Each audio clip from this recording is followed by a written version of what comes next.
Bonjour la famille, c'est Joël et Emmanuel de Family First Ministry. Que la grâce et la paix de Dieu soient avec vous. C'est un grand plaisir de vous retrouver encore une fois pour pouvoir passer du temps ensemble pendant ce temps d'été, n'est-ce pas, profiter du soleil, mais aussi échanger sur des questions qui brûlent dans les cœurs de certaines personnes, notamment les célibataires, tous ceux qui se préparent au mariage. Nous savons que les réponses que nous allons donner vont aussi intéresser ceux qui sont déjà dans le mariage depuis un certain temps, 0 à 5 ans, mais peut-être aussi ceux qui sont déjà au-delà, là, 10 ans. Ça peut leur donner des clés, n'est-ce pas, par rapport à des choses peut-être qu'ils ont manquées. Aujourd'hui, la question, comment vraiment bien se préparer par rapport au mariage? C'est quoi les éléments essentiels auxquels nous devons vraiment tenir compte pour avoir un mariage vraiment qui réussit? Alors ici, je dois d'abord préciser, Joe, que quand on parle de mariage, on ne doit pas seulement voir la cérémonie du jour J. Parce que souvent, quand on appelle quelqu'un, « je veux marier », on dit « félicitations », tout le monde pense au costume, à la robe, à l'endroit où on va célébrer et à la cotation qu'on va donner. Tout ça est vraiment beau. Tout ça est super. À la cérémonie religieuse, à la cérémonie civile. Tout ça est super, super, super. Mais les préparatifs aujourd'hui, Joe, qu'est-ce que tu as à en dire aujourd'hui? C'est quoi les choses essentielles qu'on doit vraiment noter et puis cocher après? Effectivement, c'est une question qui est très importante. Et lorsqu'on regarde, même dans traditionnellement dans nos pays d'où on vient en Afrique, je pense que même c'est un peu dans les pays du Sud aussi, on va voir que la fille, elle est bien préparée par rapport à comment elle va tenir sa maison, comment elle va prendre soin de son mari. Donc, tu as les tantes qui viennent peut-être ce n'est jamais la mère ou qui va te donner, mais il y aura des femmes qui sont attitrées pour apprendre à la fille comment elle va bâtir son foyer.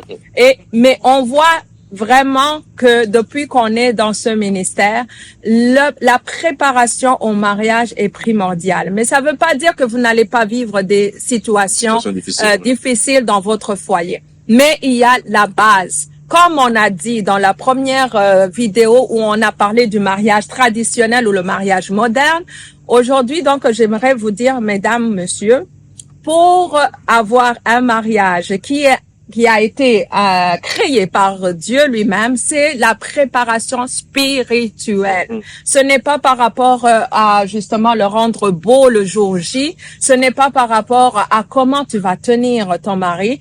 Dans ce ministère, nous, par expérience, par notre propre témoignage, on voit bien que si tu n'es pas préparé spirituellement, qu'est-ce que ça comprend être préparé spirituellement? D'abord, il faut se connaître.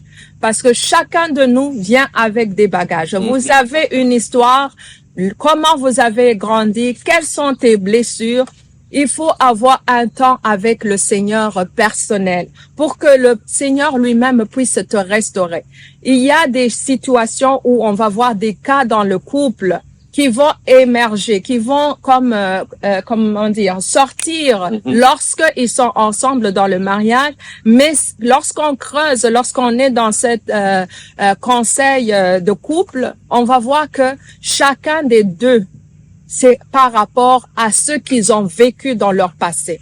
Et si vous entrez dans le mariage en étant encore victime de ces traumatismes peut-être qui vous ont été qui se sont passés dans votre passé, ou vous entrez avec des amertumes.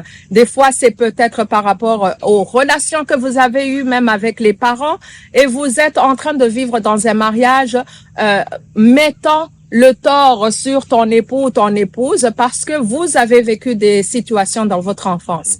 Donc, la préparation spirituelle, elle est primordiale. Ça va vous éviter beaucoup des crises qui vont sortir parce qu'il y en aura. On vous promet pas que c'est de l'or et c'est là la beauté du mariage parce que vous allez vous apprendre, vous allez vous connaître dans ce mariage. Il y a des mauvaises herbes à déraciner. Mais si vous vous préparez spirituellement, être guéri de vos blessures, ça va enlever beaucoup des crises qui peuvent émerger dans votre foyer. Super. En tout cas, tu apportes des points très, très importants, Joël, dans ce sens où au niveau du passé. On parle souvent des blessures de l'âme. Alors, les blessures peuvent se positionner à quel niveau? Au niveau de son enfance. Un exemple très concret, c'est les blessures de rejet ou d'abandon. Chaque personne qui a vécu loin de son père ou de sa mère, un de ses parents, ressent cela comme étant un abandon. Ça peut être une façon, peut-être parce que la maman ou le papa est décédé très tôt. Ou bien il a été malade pendant longtemps, ou bien il est parti, il les a abandonnés de manière volontaire ou involontaire. L'enfant qui grandit avec ça sent cela comme étant une blessure. Alors il faut guérir. Heureusement, la bonne nouvelle pour nous, les enfants de Dieu, c'est que Jésus est venu pour guérir les cœurs brisés et penser nos blessures. C'est quelque chose de très concret. Ce n'est pas de la phraséologie, là, c'est pas de la philosophie.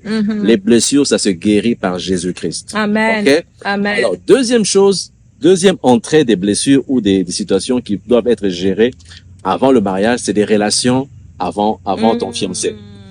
Imagine toi maintenant aujourd'hui, là, les gens sortent les uns avec les autres, je sors avec telle personne, avec telle autre, à un moment donné, on se décide à se marier.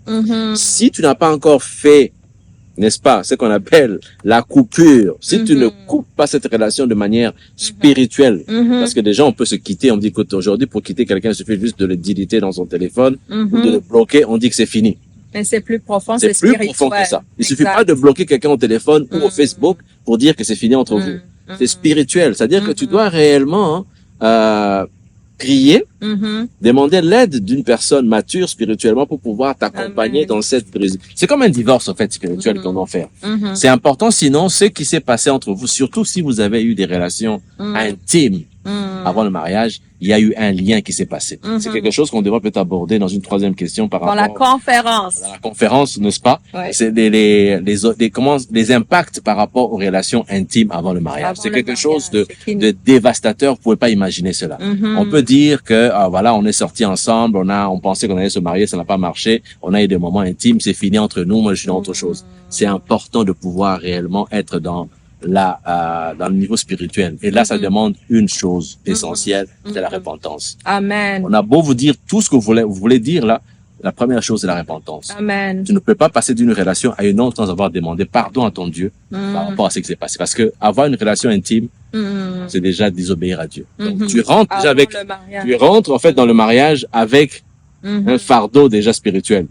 Alors, c'est important, souvent on le dit là, avant de se marier avec quelqu'un, il faut savoir quel combat spirituel vous allez mener. Eh oui, c'est tellement important de connaître le passé de chacun pour savoir c'est quoi les esprits que tu vas combattre. Mais pour résumer vraiment, c'est une préparation spirituelle qui est primordiale pour entrer dans le mariage.